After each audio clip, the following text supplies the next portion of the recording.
It was a quiet morning at Fort Triton Naval Base, a place where every stripe, every chevron, every polished brass button screamed hierarchy. And here I was, pushing a mop bucket, just another shadow in a faded green jumpsuit. Nobody ever looked at Ben Carter twice. Not really, except for my little girl, 6-year-old Lily, who had sunshine in her hair and called me Daddy with enough pride to outrank any admiral.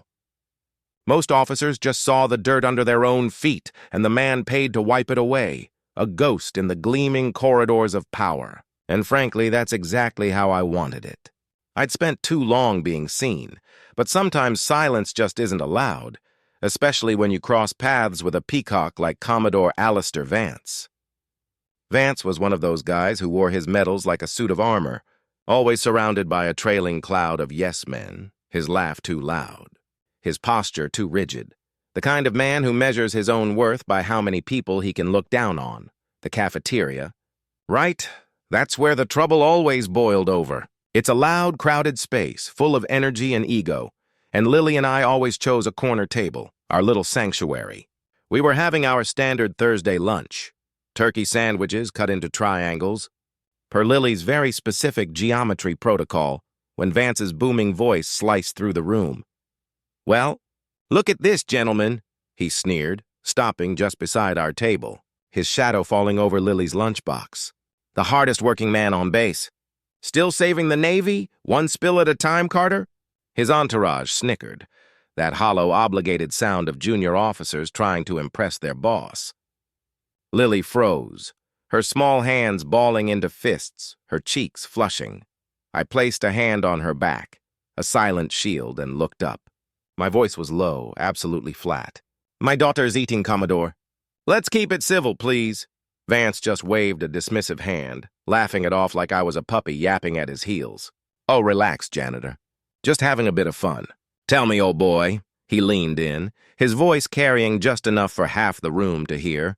"What was your call sign back in the day? Did they even give you one? Mop King? Pine Sol Pete?" The laughter swelled, cruel and careless. Lily started to tremble. "Don't talk to my daddy like that," she choked out, her voice barely a whisper, but it cut through the noise. That was the line, wasn't it? They could mock my job, they could mock me, but they would not touch her spirit. I slowly wiped my mouth with a napkin, a deliberate, unhurried motion, set it down and met Vance's smug gaze. I didn't raise my voice. I didn't posture. I didn't need to. "My call sign," I said, quiet as a falling penny, but every syllable landed like a mortar round, was Ghost Hawk. The air just left the room. It wasn't the sound that mattered. It was the gravity. A call sign is a name, sure, but Ghost Hawk was more than a name at Fort Triton. It was a myth. An operator who vanished 10 years ago after a black op mission in the Gulf that everyone swore was impossible.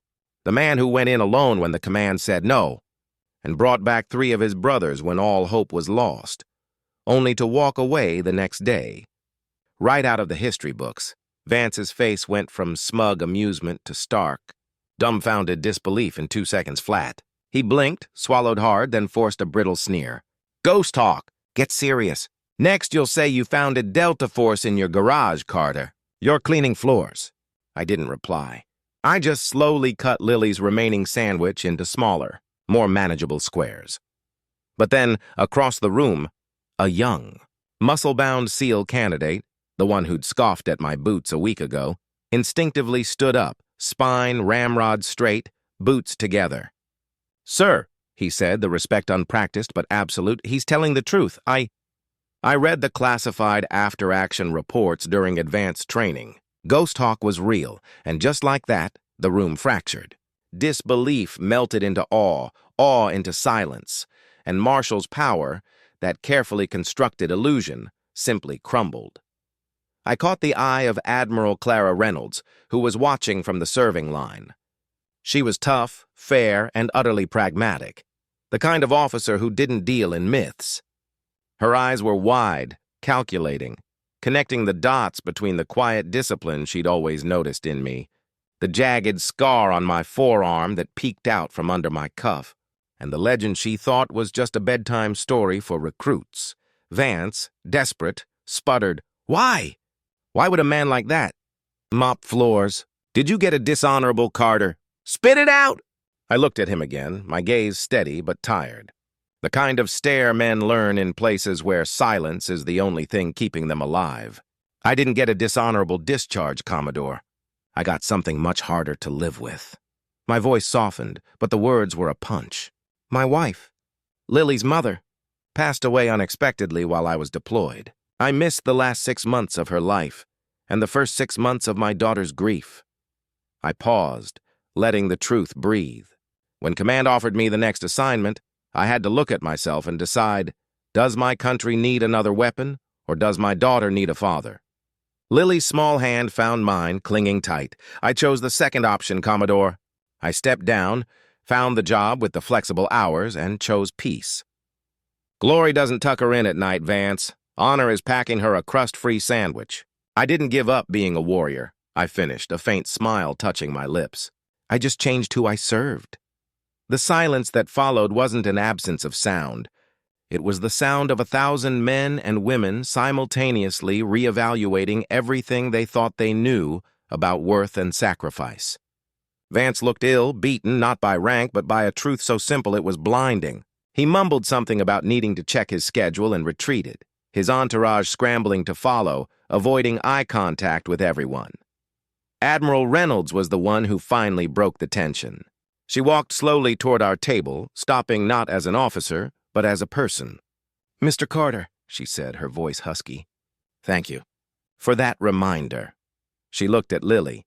"Your daddy is the luckiest man on this base, young lady." Lily beamed, that pure, unfiltered sunshine returning to her face. "No," she corrected with the fierce conviction only a 6-year-old can possess. "I am the lucky one, and he's good at everything except folding laundry." Reynolds actually laughed, a real, genuine laugh that softened her granite features, and I knew in that moment the narrative on the base had changed forever. The next few weeks were surreal. Doors were held open for me. Sailors would subtly salute before turning away. The young SEAL who had stood up for me, a kid named Lieutenant Davis, once even stopped me to ask, not about combat, but about how I kept Lily so grounded, saying he was dreading leaving his own family for his first deployment. The climax, though the real Hollywood ending, came a month later. I was pushing my cart out the main administrative building, nothing special, just a Tuesday, when I saw a crowd gathered near the flagpole. I tried to slip past, but a voice cut through. "Mr. Ben Carter, please join us." It was Admiral Reynolds, standing beside a small podium, and beside her, looking thoroughly miserable, was Commodore Vance.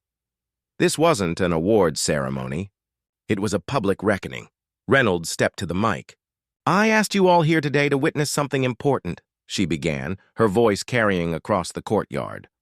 Not a medal presentation, but an act of character. "Commodore Vance has something he wishes to share." Vance stepped up, cheeks tight, jaw clenched. He was swallowing his pride, piece by agonizing piece.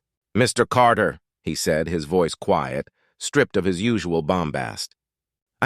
I spoke out of arrogance and ignorance. My pride blinded me to the value of your service and the depth of your sacrifice. The truth is," he paused, his eyes meeting mine, "your choice took more courage than anything I've seen in the field. I offer you my sincere apology." He extended his hand. I took it, a firm, simple handshake. Walls crumbled, rank evaporated. Then Reynolds spoke the words that truly landed. "There are heroes who retire, but fathers never do. Today we salute not the call sign of the warrior, but the love of a father." Lily ran into my arms, and as the applause began, soft at first, then swelling, the whole courtyard began to chant, not shouting like a battle cry, but speaking like a vow. "Ghost Hawk! Ghost Hawk! Ghost Hawk!" I simply held Lily tighter, smiled, and shook my head. "I'm Ben," I murmured, loud enough only for Reynolds to hear, "and I'm her dad. That's the only rank I need." So that's the story of how the janitor froze the Admiral, not with a threat, but with a truth. It taught everyone at Fort Triton that day that genuine honor isn't found on your shoulder, but in your choices. It taught me that my greatest mission wasn't classified, it was holding a small hand and making sure the crusts were cut off. And honestly, I wouldn't trade that green jumpsuit for all the stars in the Navy. "Tell me, What do you think? Was Vance's public apology enough, or should the Navy have done more to address the culture of looking down on essential workers? What would you have said when he challenged you? Let me know your thoughts in the comments below, and don't forget to hit that like button and subscribe if you believe true strength is often found in the quiet moments.